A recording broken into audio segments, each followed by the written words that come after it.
Merci beaucoup pour votre patience. 6 raisons du récit du chef de l'État de négocier directement avec les rebelles AFC M23. Première raison, la RDC est souverain. Oui, la RDC est un pays souverain, ça c'est clair.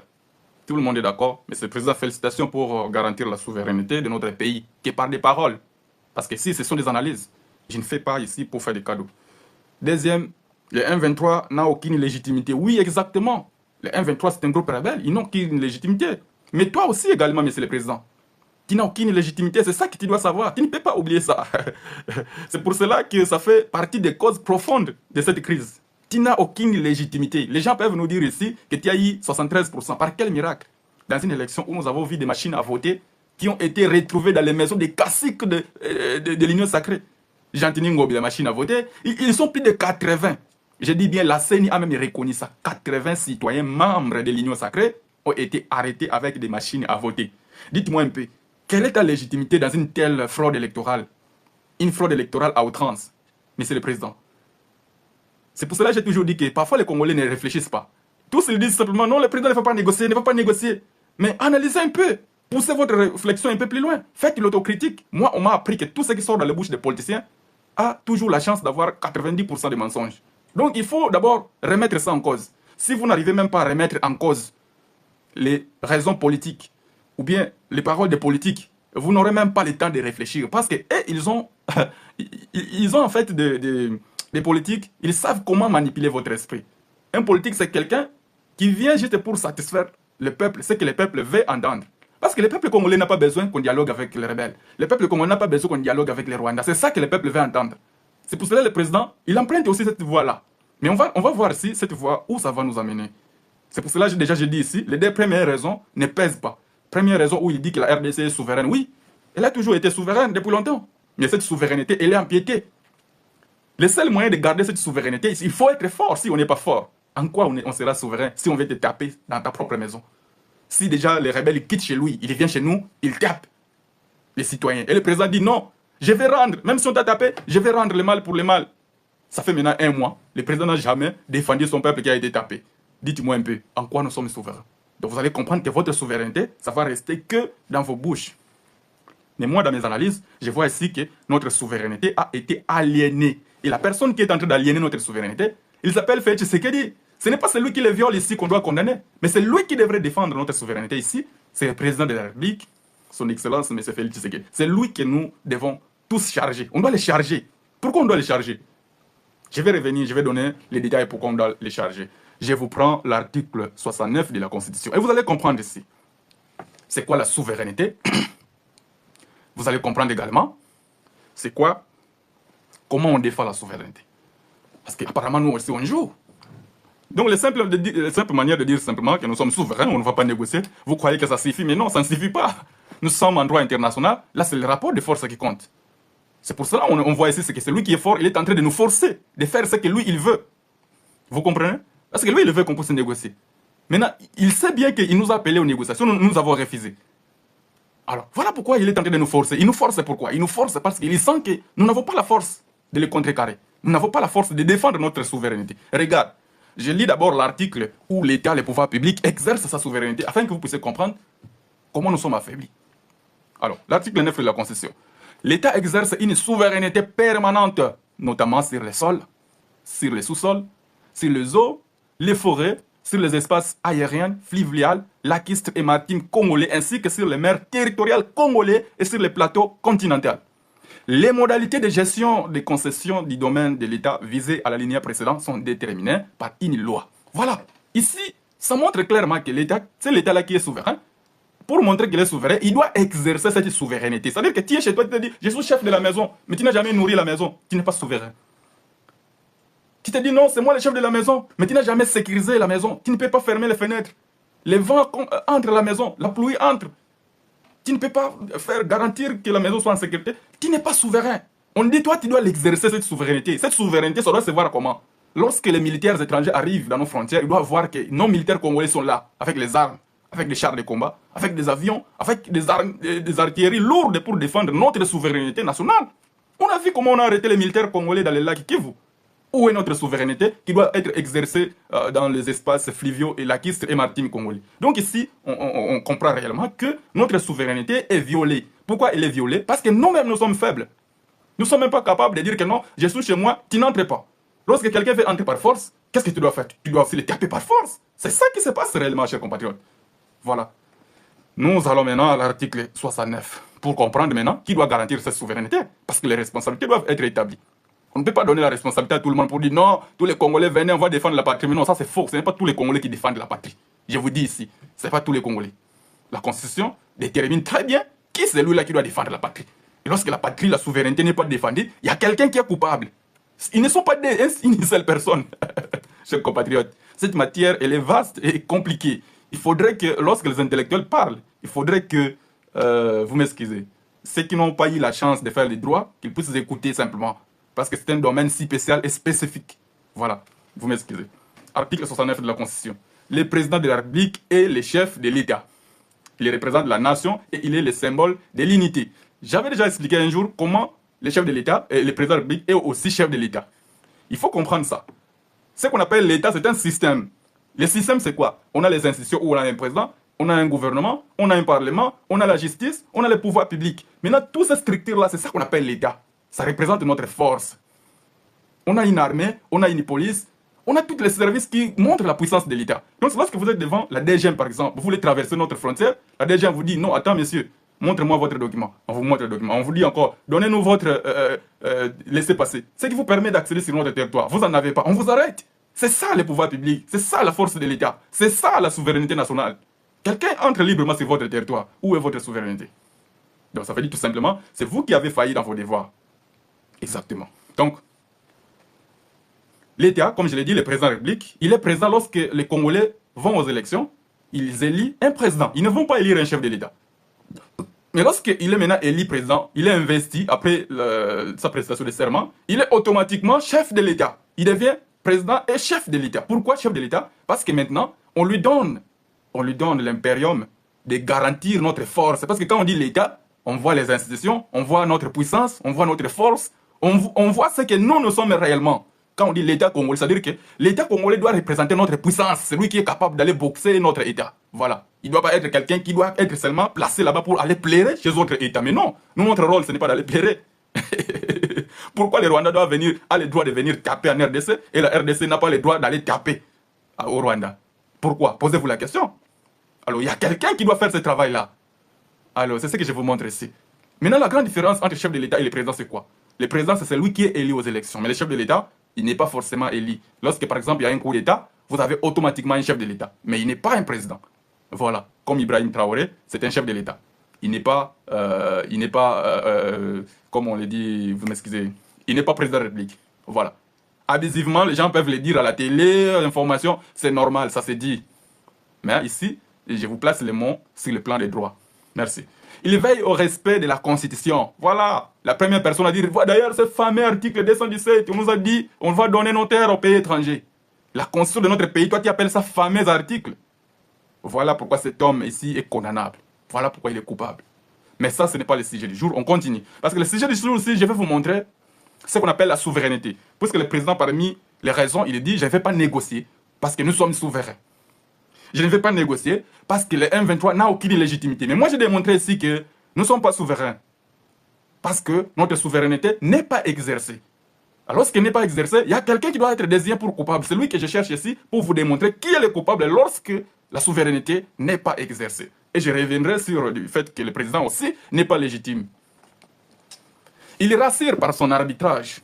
Suivez très bien. Parce qu'ici, c'est là où le président a posé des mots qui ont créé des confusions dans les têtes des Congolais. Pour dire que qui celui-là qui peut m'empêcher, moi, les gardes de la nation, à faire ce que je veux. Alors, le président de la République, il n'est pas le garant de la nation. Maintenant, suivez, il est qui selon l'esprit de la Constitution. Ce n'est pas lui qui doit nous dire qui il est. Mais la Constitution, c'est celle qui détermine qui est le président de la République, qu'est-ce qu'il doit faire, qu'est-ce que nous, on doit attendre de lui. Suivez. Il assure par son arbitrage. Vous suivez bien? Par son arbitrage. C'est comme dans un match, on a un arbitre. Donc, lui, il assure par son arbitrage le fonctionnement régulier des pouvoirs publics et des institutions, ainsi que la continuité de l'État. Il y a trois notions ici qui se suivent successivement. C'est peut-être difficile à comprendre, mais c'est facile. Je vais donner des explications claires. Le président de la République, comme je l'ai dit ici, c'est comme dans un match, on a besoin d'un arbitre. Un arbitre, il doit être neutre. Mais ici, le président de la République, lui, il n'est pas neutre. Lui, il est propriétaire de deux équipes. Voilà pourquoi il n'est pas neutre. Mais ce n'est pas pour autant qu'il doit être pour l'autre camp et haïr l'autre camp. Non. Il est propriétaire de deux équipes. C'est lui le propriétaire, c'est moi. Donc, le chef des deux équipes. Mon devoir, c'est quoi? C'est de veiller à ce que les deux équipes, lorsqu'ils jouent le match, qu'ils puissent respecter les règles du jeu. Quelles sont les règles du jeu? Tu vois les joueurs de l'autre camp, il entre hors-jeu à l'autre camp, tu siffles. C'est ça le rôle de l'arbitre. Tu vois que le billet est entré, tu siffles. Tu vois qu'il est hors-jeu, tu siffles. C'est ça le rôle du chef de l'État. Maintenant, en pratique, qu'est-ce que le président doit faire? Quand on dit, il assure par son arbitrage le fonctionnement régulier des pouvoirs publics. Je m'arrête d'abord au pouvoir public. Alors, lorsque, par exemple, il y a des violations des droits humains, c'est le président qui interpelle. Puisque le magistrat, c'est lui-même qui devrait se saisir. Lorsqu'il voit non, il y a violation des droits là-bas, il doit se saisir pour aller faire des enquêtes. S'il faut arrêter des gens, il doit arrêter. Si le magistrat ne fait pas ce travail, le chef de l'État doit l'interpeller. Il doit appeler son chef, il doit appeler le ministre, dire, mais qu'est-ce qui se passe? Il y a eu des gens qui sont morts à Makala, mais qu'est-ce qui s'est passé réellement? Il faut qu'on sache qu'est-ce qui s'est passé. Alors le ministre va dépêcher une commission pour faire des enquêtes. Et jusqu'à aujourd'hui, on ne nous a jamais dit dans quelles circonstances plusieurs de nos frères sont morts à la prison centrale de Makala. Quelle est la vraie raison qui a occasionné la mort, la perte de tous ces citoyens? On n'a jamais eu ça. Pourquoi? Parce que l'arbitre n'a pas sifflé. Ou soit il a sifflé, il a maintenant la réponse, il garde ça pour lui. Mais ce n'est pas pour lui. Ça nous appartient, nous, le peuple, de connaître aussi la vérité. Voilà. C'est pour cela que le peuple a besoin des informations de tout ce qui se passe dans son pays. Mais le président dit non. Tout celui qui parle sur le sujet de Goma, il est arrêté. Mais attends, vous parlez de Moupompa, qui est votre village natal? Vous parlez de votre maison à 10e mairie, là, chez Maman Marthe? Ou bien vous parlez du Congo, qui appartient à 110 millions d'habitants? Il faut que les gens se rendent compte ici qu'on parle de la gestion du pays. Cette gestion, elle est bel et bien déterminée que par les lois de la République. Et la loi mère de toutes les lois du pays, c'est celle qu'on appelle la Constitution. C'est cette Constitution-là que le président commence d'abord à jeter. C'est ça qu'il a commencé d'abord à jeter. C'est là où son pouvoir est assis. Il dit non, je vais couper l'arbre sur laquelle mon pouvoir est assis. Regarde un peu. Vous comprenez qu'il y a un problème de cerveau quelque part. Mais j'ai dit ici, l'objectif, c'est de vous montrer qui est le coupable lorsque la souveraineté est aliénée. C'est-à-dire que le président, il est là-bas comme juge. Il est là-bas comme arbitre, pas juge, vous m'excusez. Le pouvoir public, c'est quoi? Lorsqu'on voit la police, c'est le pouvoir public. Lorsqu'on voit la justice, c'est le pouvoir public. Lorsqu'on voit l'administration publique, c'est toujours le pouvoir public. Parce qu'ils sont capables de prendre des actes qui ne vont pas satisfaire, par exemple, les citoyens. Je prends un exemple. Il y a un terrain de football. Le bourgmestre prend un arrêté. Il dit, non, à partir d'aujourd'hui, ce terrain-là, on va récupérer ça, on va vendre ça. Vous comprenez? Donc, c'est le pouvoir public. Est-ce qu'il a pris une bonne décision? Est-ce qu'il a pris une mauvaise décision? Si le plan de droit, ça peut être légal. Mais si cette décision ne satisfait pas la majorité de sa population, le chef de l'État peut aussi rappeler le bourgmestre pour dire non, attends, il faut suspendre ta décision, ou soit retirer ta décision, parce que moi je vois qu'il y a intérêt, qu'on ait intérêt de football à Lemba, à Bandal et tout comme ça. Juste un exemple que j'ai pris. Pour dire qu'il est l'arbitre, il ne doit pas voir que la régie des eaux ne nous fournit pas de l'eau, et lui il croise les bras. Il doit se rendre compte, il doit appeler le directeur de la régie des eaux. Qu'est-ce qui se passe? Appeler le ministre des Hydrauliques, qu'est-ce qui se passe? Pourquoi les Congolais n'ont pas de l'eau? Pourquoi les Congolais ont des délestages? Pourquoi ils ne peuvent pas avoir de l'électricité? Il doit lui faire un rapport détaillé. Et lui, il doit impulser son gouvernement de donner des solutions immédiates. Mais comment on vit dans un pays où les lois disent tout, mais sauf que les dirigeants, ils font le contraire? Pourquoi ils font le contraire? Mais parce qu'ils n'ont jamais fait du travail, chers compatriotes. Je vous dis la vérité. Ces gens que vous voyez, ils n'ont jamais fait du travail. Déjà, ils ne savent pas qu'est-ce qu'ils doivent faire.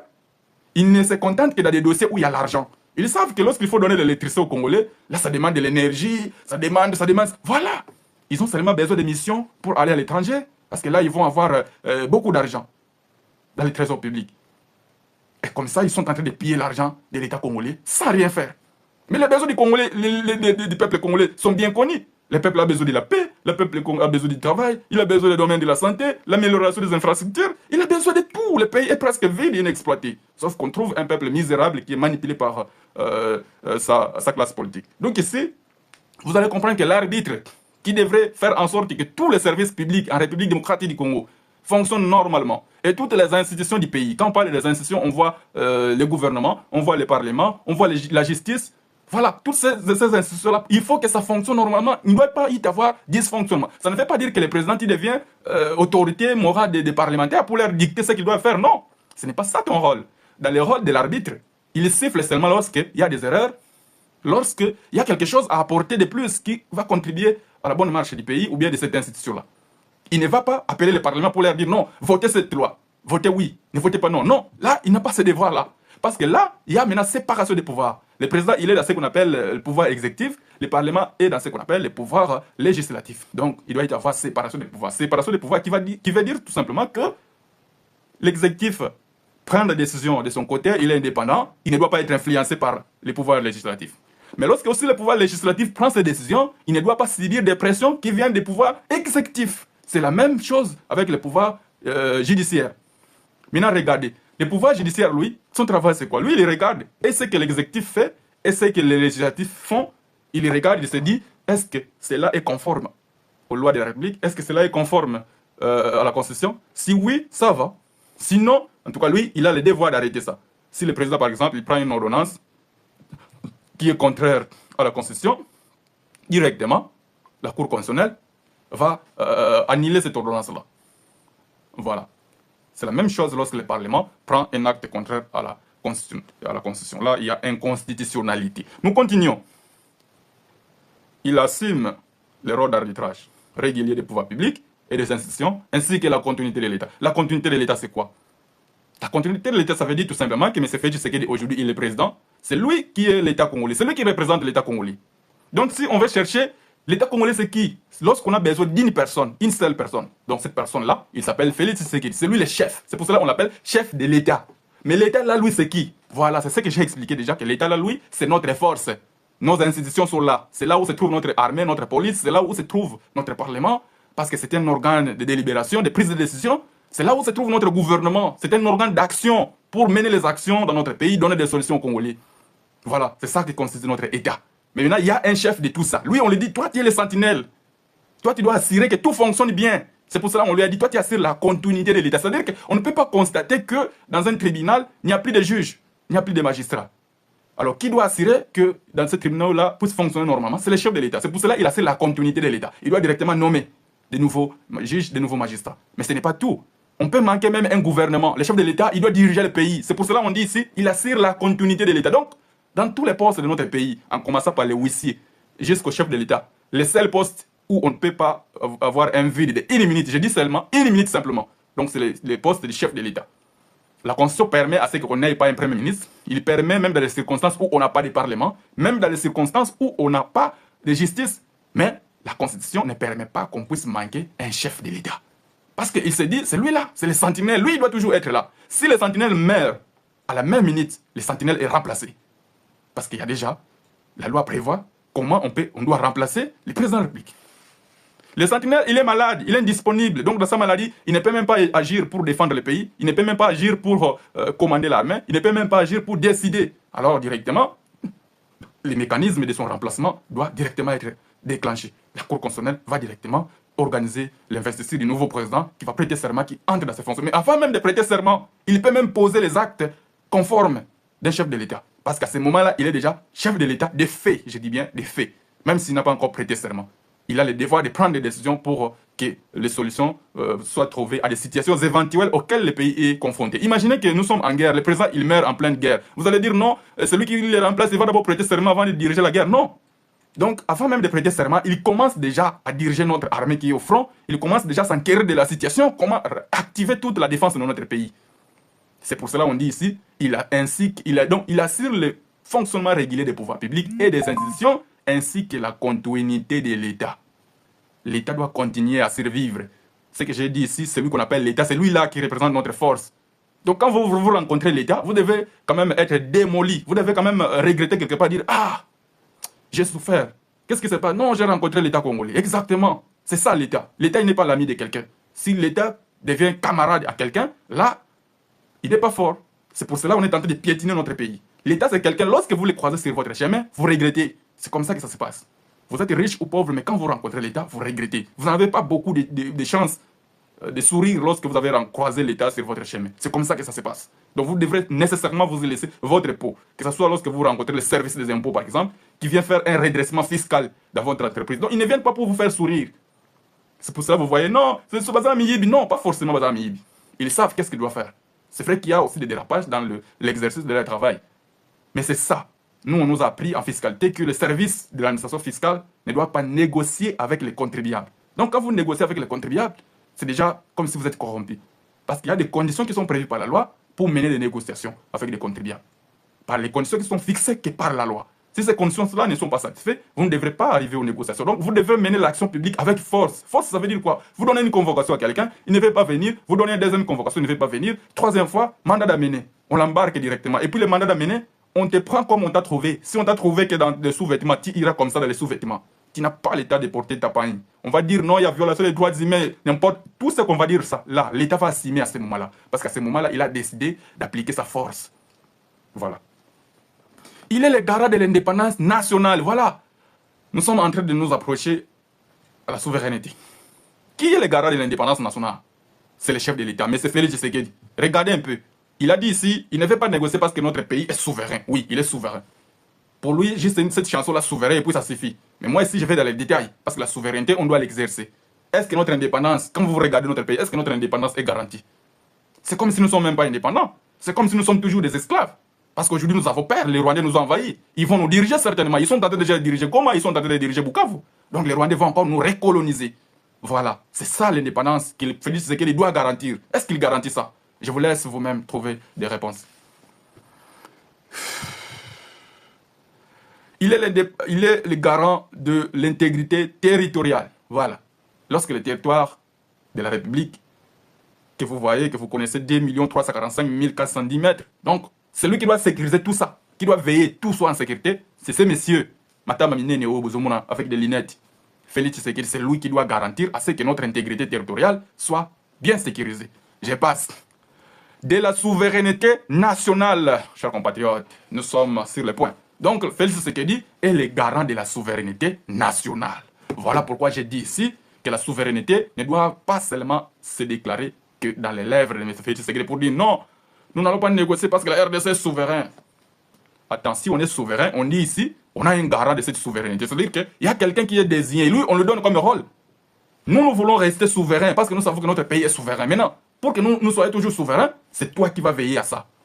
Est-ce que quand vous regardez ces messieurs-là, vous les voyez avec de grosses joues, avec les lunettes, avec un gros ventre, est-ce qu'ils garantissent notre souveraineté? Voilà. Et les lives, ils ont signalé ça, les talibans. C'est ça votre travail. Vous n'avez pas un autre travail que de signaler les lives. Mais je vais relancer. Je vais relancer. Ça va se couper et je relance tout de suite. Parce que nous devons continuer ce direct. C'est très important. Que les gens sachent ici, la souveraineté dont Félix Tshisekedi fait allusion, c'est une souveraineté fantôme. Ça n'existe pas. Nous ne sommes pas souverains. C'est ce que vous devez savoir.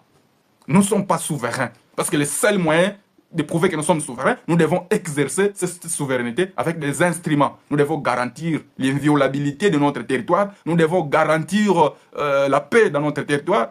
Nous devons garantir l'intégrité territoriale. Nous devons garantir l'indépendance nationale. Voilà. Et enfin, il doit veiller au respect des traités et des accords internationaux. C'est là encore, Félix Tshisekedi est un danger. Il est un danger même pour le respect des traités et des accords internationaux. Regarde, notre constitution nous dit, le président de la République, je prends un article très concret pour ça, afin que vous puissiez comprendre. L'homme de mon pompa, parce que moi je me l'appelle comme ça. À un moment donné, il sait quoi comme s'il est super. Moi, dans vos histoires de droit, là, je n'entre pas. Mais attends, si tu n'entres pas dans les histoires de droit, il faut démissionner. Parce que le président, c'est les droits. Son rôle, c'est de juger. Son rôle, c'est de veiller à ce que notre constitution soit toujours inviolable. Comment tu veux nous dire que dans vos histoires de constitution, là, je n'entre pas? Si tu n'entres pas, tu ne devrais pas être président. Tu ne devrais même pas demander qu'on puisse organiser une cérémonie de prestation de serment. Parce que tu n'as pas, comment on dit, tu n'as pas l'obéissance à la République. C'est ça l'obéissance. Quand on dit l'obéissance, c'est que les devoirs auxquels toi tu as été désigné, c'est ça que tu dois assumer. C'est ça l'obéissance. C'est ça la loyauté. Lorsque tu ne fais pas cela, on appelle ça trahison. Voilà. Le président de la République, chef de l'État, négocie et ratifie des traités et des accords internationaux. Article 213 de la Constitution. Vous comprenez? Maintenant, lui, lorsqu'il nous dit « je ne vais pas négocier », ça signifie quoi selon lui? Il croit que ça c'est un argument? Il croit que s'il accepte la négociation, il devient faible? Mais non! Lorsque vous voulez négocier, il faut prêter tous les moyens qu'il faut pour négocier un bon accord. Parce qu'une guerre, on ne peut pas la finir par les armes. Surtout que nous sommes envahis chez nous. Ce n'est pas nous qui avons envahi, mais on est envahis chez nous, chers compatriotes. L'Ukraine aussi est envahie chez elle. Est-ce que la Russie a cessé de les agresser? La Russie a été sanctionnée, 45 000 sanctions. Est-ce que la Russie a cessé d'agresser l'Ukraine? L'Ukraine a reçu beaucoup de financements, beaucoup d'aides des pays occidentaux. Est-ce que l'Ukraine a gagné la guerre? Il faut que vous fassiez attention lorsque vous amenez Fachi à lui faire croire qu'on ne va pas négocier et puis on va gagner. On va gagner comment? On va gagner comment? Dites-moi, par quel miracle on va gagner?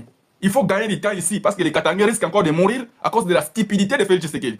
Cet orgueil-là de dire que je ne vais pas négocier, ça va faire encore mourir nos frères au Katanga. Ça, je vous le préviens. Parce que l'ultimatum qui courait sur les Katanga a expiré aujourd'hui et William Ngoma a donné un message que je vais lire ici, qu'il a publié sur son compte X. Voilà. Parce qu'il y a d'autres personnes qui m'ont écrit. Mais où est-ce que toi tu as eu ça? Il t'a écrit toi, il t'a appelé. Mais attends, moi je suis journaliste. Mon travail c'est de venir vous informer. Tu as un problème exactement, frérot, j'ai un problème avec Chilombo. Il ne doit pas prendre ce problème comme un problème personnel. Il est le chef de l'État. Il doit savoir que quand on est chef de l'État, on n'est plus l'enfant de Maman Marthe. Là, on est serviteur des Congolais. Il ne doit obéir qu'aux lois de la République. Moi, je lis la Constitution, l'article 213 nous dit « Le président de la République négocie et ratifie les traités et accords internationaux. » D'ailleurs, 214, ça donne beaucoup plus de précision. Les traités de paix, les traités de commerce, les traités et accords relatifs aux organisations internationales et réglementent les conflits internationaux. Vous comprenez? Donc, même les conflits qui existent, donc ça veut dire que notre Constitution reconnaît le caractère des négociations qu'on peut avoir pour privilégier la paix, pour éviter qu'on ait des morts qu'on est en train de voir là-bas.